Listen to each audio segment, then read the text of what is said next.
Thanks for joining the Savvy Ladies Wednesday Wisdom webinar. I'm Maggie Montemuro, and I'm the Marketing Manager at Savvy Ladies. I'd like to remind everyone that if you have any questions during the webinar, please type them into the chat box. And if you're joining us by phone, you can email your question to info@savvyladies.org. Today's presenter is Nilsa Henriquez. Nilsa is a public affairs specialist for the Social Security Administration. She has been with Social Security for over 13 years. Nilsa is responsible for community outreach in New York. Thank you for being with us today, Nilsa, and I'll hand it over to you now. Hi, thank you, Maggie. Thank you so much, everyone, for tuning in. It's such a pleasure to present today to all you savvy ladies. I'm so excited to talk about Social Security benefits and what they mean to you and what every woman should know. Social Security has been around for over 80 years. We reach the lives of almost every American and their family. It's our nation's premier insurance plan. Today, over 167 million people work and pay into Social Security, and over 59 million people are currently receiving Social Security benefits. So I have lots of important information that will surely affect you. And today, I want to focus on things to consider when you're thinking about retiring. You know, what is the right age to retire? Can you still work? What about health insurance? How will collecting benefits early affect your family? I'm just going to go over a few things that you should be considering if you're thinking about retiring, and things to consider when you're preparing. Also, I'm going to direct you to some tools that will help you make those decisions a lot easier. I'm going to talk today about the Retirement Estimator and creating your own personal My Social Security account. And then finally, since I have so much information, I want you guys to visit our website for the most up-to-date information, and that's www.socialsecurity.gov.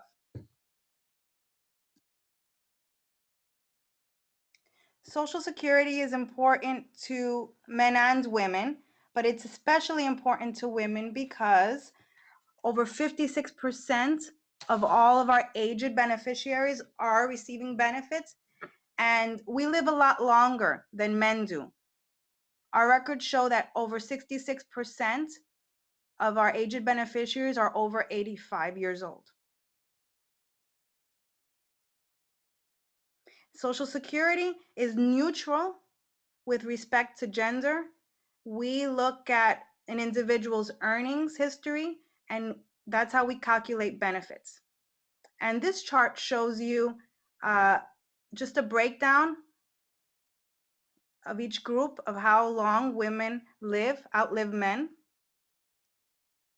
We have, according to the US population, on average, men live until 82 and women until 85. So take a look at that. It's really interesting.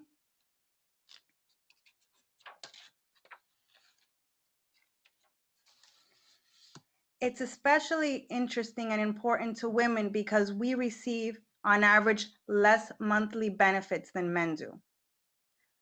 According to this chart, women receive $1,167 a month, as opposed to men who on average receive $1,488 a month. So we receive less money each month and we live a lot longer. So that it's so important for us to prepare and plan and know what's going to be ahead of us and know what we're going to receive so that we can live comfortably.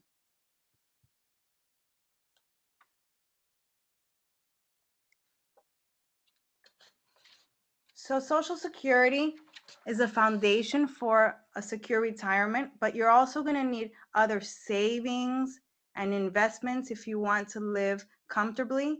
And you can visit www.mymoney.gov to learn more ways on how you can save. As I mentioned before, fewer women are covered by pensions. And this might be because we stay at home to raise our children and we're living a lot longer, so we have a greater chance to exhaust our sources of income. Our benefits, the Social Security benefits, are also tied to inflation as well. So it's so important for us to plan because, like I said, they're going to continue for the rest of your life, and we live a lot longer now.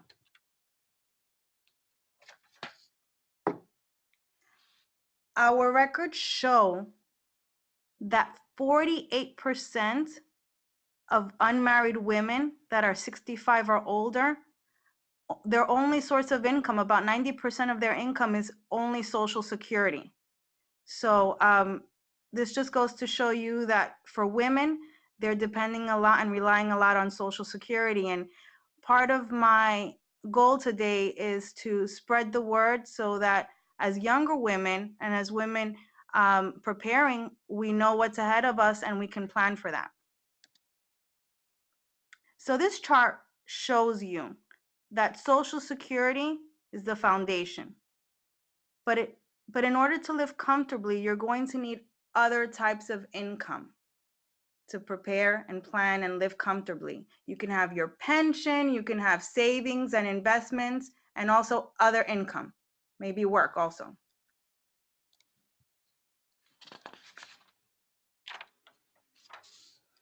Okay, so you're thinking about retiring. These are just some things that you should consider. What is the right age to retire?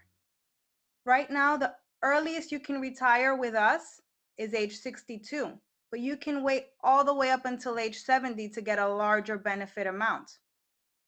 So if you're thinking about retiring, you want to consider, when should I retire? Should I collect it early at 62 and get a smaller amount for a longer period of time? Or should I wait to get a larger amount of money for a shorter period of time? And you also want to consider, if you're going to keep working, how much can you earn? Will your benefit be reduced?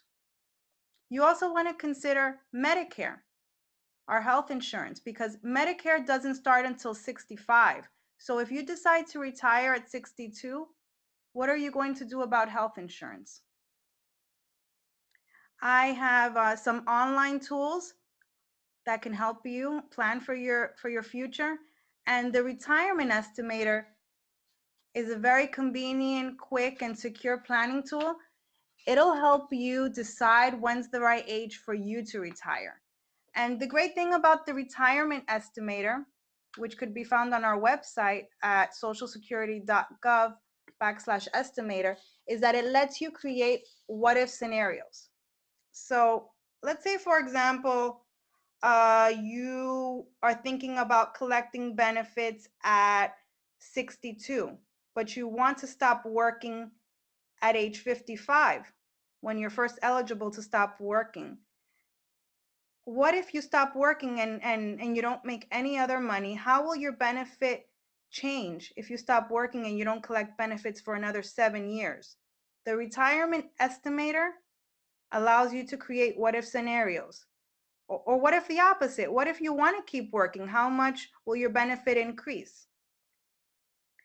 This is a quick and convenient tool, and it'll give you a very close and accurate figure. And the closer you are to retirement age, the more accurate it will be. You can also add projected income, and you can play around with the dates that you want to collect benefits. So it can show you how much you would receive at age 63, or if you want to delay it until age 67, how much you'll receive. So I strongly suggest that everyone try out this tool. You can even check it out for your disability benefits as well. All that you have to do is answer 5 security questions: your social security number, your date of birth, your name, your place of birth, and your mother's maiden name. And once you enter the correct information, you'll get your personal figure for your retirement estimator. So this is a great tool to use. In addition to the Retirement Estimator, you should also create your personal My Social Security account. And To create your account, you have to be at least 18 years old, have a social security number, and a US mailing address. And once you create your personal My Social Security account, you'll be able to view your social security statement, that yearly statement that we send you each year. You can view it and you can print it. And we suggest that you view and print it each year to make sure that it's correct. We display your earnings information on that. So you definitely want to make sure that your name, your date of birth, and all of your earnings are correct. Okay, so finally, how do you qualify for retirement benefits? Well, you need to work to earn Social Security credits, and you need 40 credits in order to qualify for retirement benefits. In 2016, this year, each credit is $1,260. So if you earn at least $5,040, you've earned your 4 credits for the year. So you pay into Social Security, you earn enough credits, and then you can qualify for retirement benefits. At age 62, you would receive a lower benefit amount. So the longer you wait, the more you receive.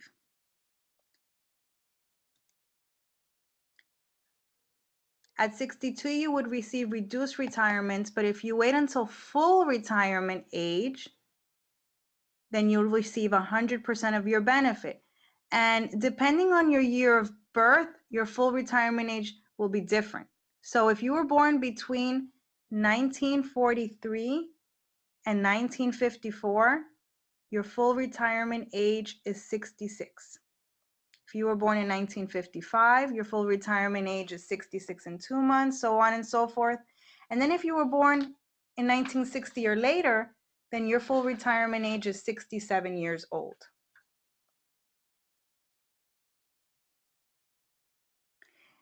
This chart just shows you an example. If you were born between 1943 and 1954, your full retirement age is 66.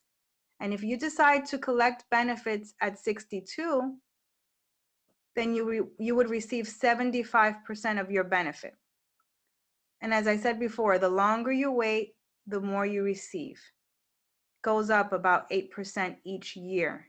And if you were to retire at age 70, delay your retirement until age 70, then you would receive 132% of your benefit. Now, there is no advantage to waiting past age 70. At that point, you would be losing money. The maximum delayed retirement credits is at age 70, and that's 132% of your benefit if you were born between 1943 and 1954. And the way that we calculate your benefit is by averaging the highest 35 years. So if you've worked more than 35 years, then we drop the lowest. If you have not worked more than 35 years, then some of those will have zeros averaged in. Now this chart explains if you decide to work and receive benefits, how much you can earn. If you're over full retirement age, there is absolutely no limit. You can earn and work as much as you want. And we consider work to be wages and self-employment. Now, if you're under full retirement age, the limit that you can earn and still collect all of your Social Security benefits is $15,720 a year. If you earn over this amount, we have to hold back $1 for every 2 that you earn over.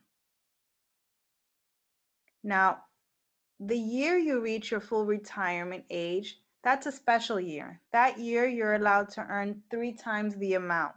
You can work and earn up to $41,880 a year. And if you earn over that amount, we hold back $1 for every 3. So let me give you an example. Let's say, for example, you are turning full retirement age in this year, July of 2016. So from January through June, if you decide to collect your retirement benefits with us, you can work and earn up to $41,880, and we only count your earnings January through June. So for those 6 months, you can earn $41,880 for the year, for January, February, March, April, May, June, for that half year, and no problem, you'll still get all of your Social Security benefits. However, if you earn over that amount for those months, we hold back $1 for every 3. And we hold back this money at the beginning of the year.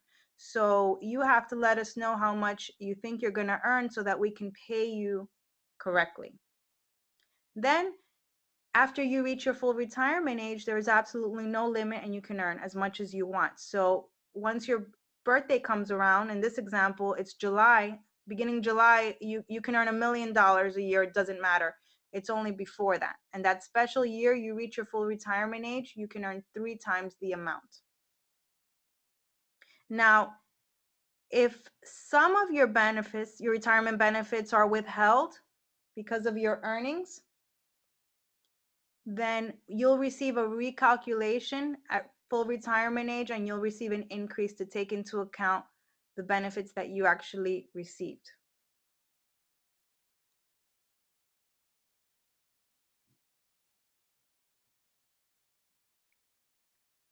Social Security has cost of living adjustments.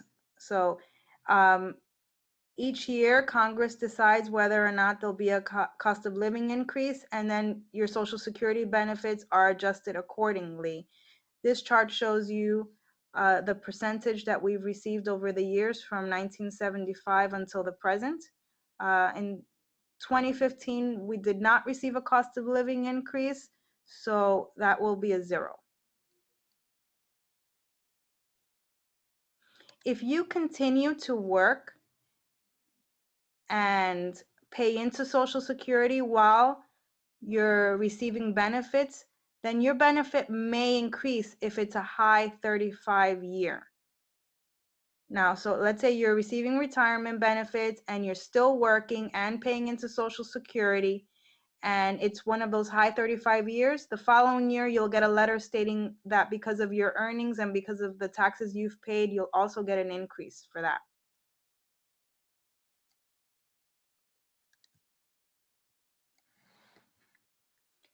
Social Security benefits can be taxable. About 40% of people who get Social Security do have to pay taxes on their benefit. And we offer voluntary tax withholding for federal taxes if you wish. We can take out 7, 10, 15, or 25% from your Social Security to go towards your federal taxes. And that's just an option that we offer. At the end of each year, you will receive a 1099 explaining how much Social Security benefits you received, and if Medicare was taken out, it will explain it on the 1099. Another advantage to registering for your My Social Security account is that you can get a replacement 1099 online as well.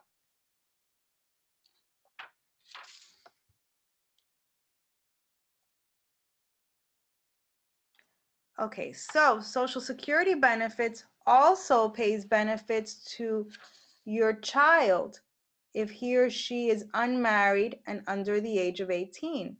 So if you're receiving retirement benefits and you have children under the age of 18 or under 19 and still in high school, we may be able to pay them. Social Security can also pay your disabled child if he or she's unmarried and became disabled before the age of 22. Social Security can also pay your spouse if he or she is 62 years or older, or if your spouse at any age is caring for your child under the age of 16 or disabled.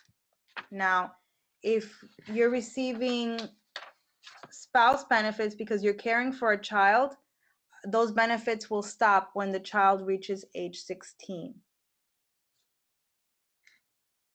Social Security can also pay your ex-spouse.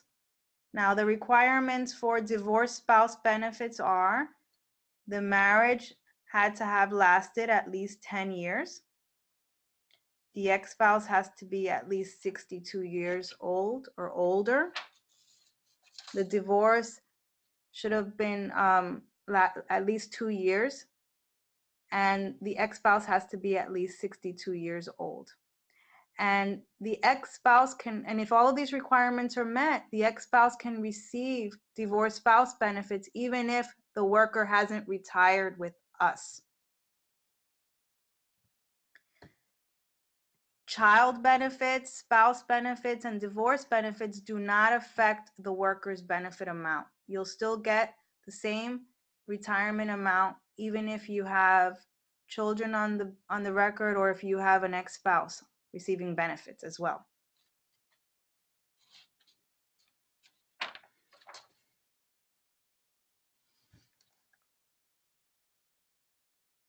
Okay, so how do you know if you're eligible for spouse benefits or divorce spouse benefits? We have a computation. So the benefit is 50% of the worker's unreduced benefit. So let's say, for example, a spouse or a divorced spouse is eligible for benefits if his or her benefit is at least half of the worker's. So if the worker's full benefit is $1,000, the spouse may be eligible if his or her benefit is less than 500. That's the computation that we use. And they will be reduced if they decide to take benefits early at 62 or before full retirement age.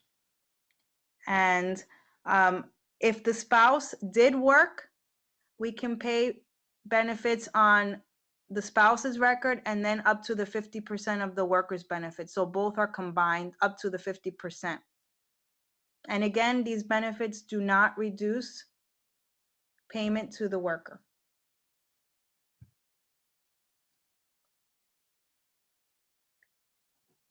If you're interested and ready to apply for benefits, you can apply 3 ways. You can visit us online at socialsecurity.gov, which is the most convenient way to apply. It saves you time, gas, money, and you can do it online. It's a 10 or 15-minute application process, and someone from your local office will receive it, and they'll process this application and give you a call if we have any questions. Another way you can apply is by calling ahead for an appointment. And you can call our toll-free number, 1-800-772-1213. Or you can just visit your local office. And in order to find out where your local office is located, you can visit us on the website and just do a office search.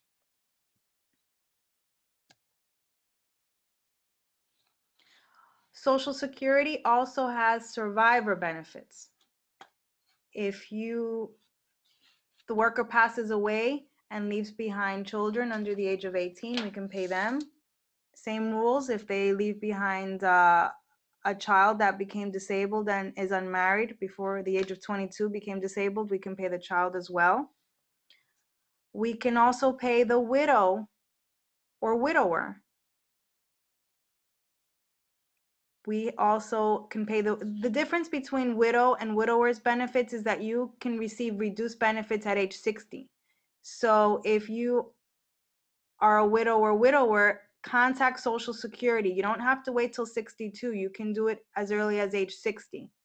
The same work rules apply, but just know that that's available.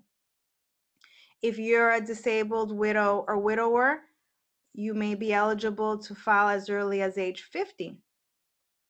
And again, if you're caring for a child that's under the age of 16 or disabled, we may be able to pay you benefits as well. Now, the widow or widower has to be unmarried at 60 or 50 if they're disabled. And you might also be eligible if you are a divorced widow or widower and that marriage lasted at least 10 years.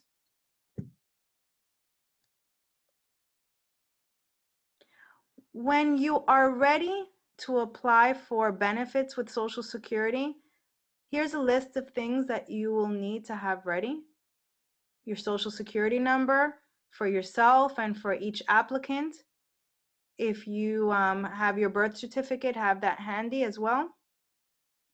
Your latest W-2 or self-employment tax return. We want to make sure that we pay you and give you credit for your work. So if it's last year and it's not recorded, bring that with you as well, or have it handy.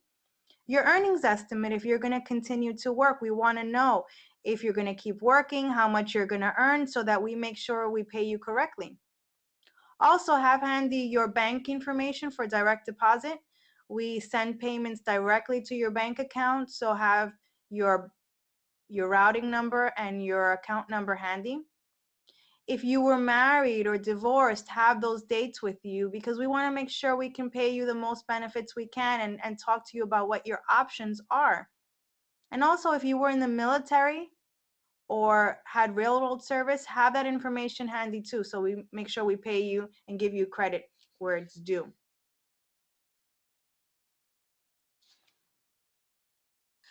Here's a list of all of our online services. I mentioned the Retirement Estimator, which is great for estimating how much retirement you're going to get, how much disability you're going to get. It allows you to create what if scenarios. We also have the My Social Security account, and once you register for that, you'll be able to view and print your benefit statement. You can change your address and phone number. You can start or change your direct deposit. You can request a new Medicare card or a 1099. There's lots of different services available to you once you're receiving benefits and once you register for your My Social Security account. And even if you're not receiving benefits, you should still register for your My Social Security account to make sure that your earnings are posted correctly, and so that you know what we can pay you in the future.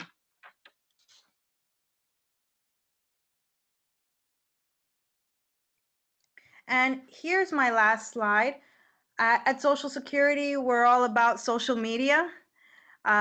Visit us on Facebook, Twitter, YouTube, Pinterest. We have lots of webinar videos. Today, I was only really able to talk about retirement and our online tools, but we have lots of different videos on all of our different programs that we have. We have disability, we have survivor benefits, we have SSI, we have Medicare. We have different other benefits available, and you can catch those all on our webinars. And also sign up to get emails and texting for the most up-to-date information there. And you can submit your questions and your feedback. Now, I know I gave you a lot of information. I went a little quickly because of the time frame, but I want to leave it open now for questions and any feedback that you might have. Thank you, Nilsa. That was really great. And I just want to remind everyone that if you do have any questions, you can type them into the chat box here, or you can email info@savvyladies.org. And we had a question that came in already, someone wanting clarification. I'm married 18 years, now divorced. I'm sure my ex-spouse has more in his Social Security account. Can I get 50% of his benefits and my own? Okay, so the question is, she's married. She was married for over 18 years, so she meets the marriage requirement of 10 years, and she's now divorced. So you would have had to be divorced at least 2 years in order to qualify for divorce spouse benefits, and you have to be at least 62 years old. So once those requirements are met, we're going to look at the full benefit amount. We're going to look at your benefit amount to see how much your full benefit is, and we're going to look at your ex-husband's benefit amount. And if yours is less than half of his, then yes, you can get some of yours, and you can get up to the 50% of his. So you would get two benefits, a combined benefit amount. Now, if yours is more than half of his, then you would only get yours. But if he should pass away, then let us know, because then you may be eligible for widow's benefits.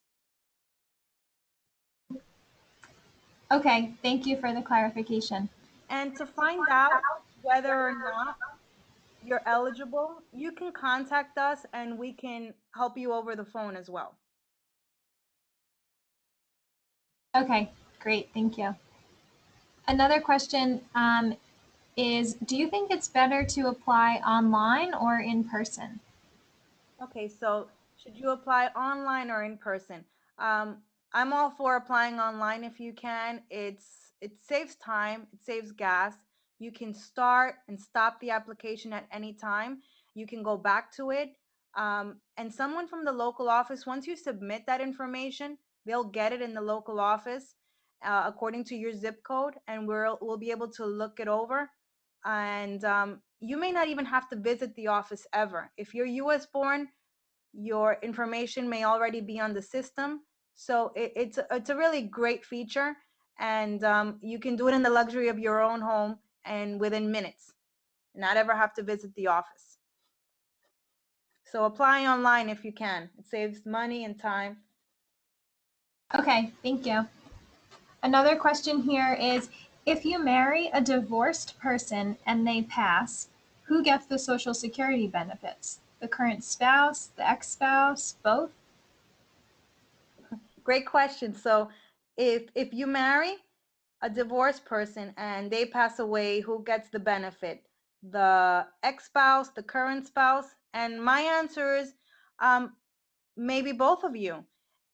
If the person remarries and the current spouse meets the requirements and so does the ex-spouse, you might have multiple people collecting on that benefit. So I remember I interviewed someone and they had two ex-wives, and he passed away, and so we had three people on the benefit account. So as long as everybody meets the requirements, you can have more than one person collect, and a divorced spouse is separate. So they can all get the benefit amount without affecting each other. Okay, thanks. Another question is, I've heard different information about whether the federal government will continue to send out paper statements. Do you know what's going to happen with this? Okay, sure. So the paper statements, I think she's talking about the yearly statements. So if you're not getting benefits each year around your birthday, we were sending out these statements showing you this is what you would get if you retire, this is how much your earnings are. Now we stopped sending them out for some time. We are restarting them back up, and they're going out every few years. But the great thing about registering for your My Social Security account is that you have access to that at all times. You can see it and view it and print it, and you don't have to wait for it to be mailed out.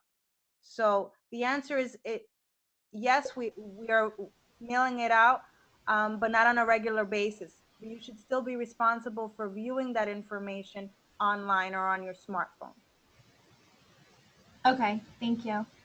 And we received another question here which says, I'm divorced and don't have a relationship with my ex-husband.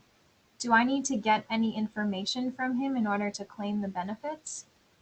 Okay, so you've divorced and you don't keep in contact with your ex-spouse. You should have their information, social security number, marriage certificate, divorce certificate, and if you're eligible for benefits, you can contact us and we can look at their benefit for you. And if you're eligible to receive divorce spouse benefits, all you have to do is you can do that online as well. And you can apply for divorce spouse benefits even if your ex-spouse isn't ready to retire with us or doesn't want to collect benefits. So you do not need to keep in contact with him. We'll do all of the work. We'll do the screening and we'll contact them independently. Okay, great. Thank you. Another question here is, I don't want to change my address, but would I be able to indicate a different mailing address on the socialsecurity.gov website? I notice I haven't been receiving my end of the year statement the past few years. Okay. And so this person hasn't been receiving the statement. And as I said earlier, it's because we stop sending it out every few years. And we actually get the address from when you file your income taxes. So if you're not receiving benefits, there's no way for you to let us know. We actually get your address from IRS. And so you do not have to change your address with us, but you should still be responsible for viewing and printing your statement online. And you can do that through registering for your My Social Security account. Okay, great. Here's another question, which is, can I withdraw my Social Security retirement claim and reapply later to increase my benefit amount? Okay, so can you withdraw your application and reapply to get a higher benefit amount? Maybe, maybe not. It depends on when you filed. You're only allowed to withdraw your application one time within 12 calendar months. So if 12 months have not passed and you have never withdrawn your application in the past, the answer is yes, but you would have to repay all of this money back. And if more than a year has passed, the answer is no.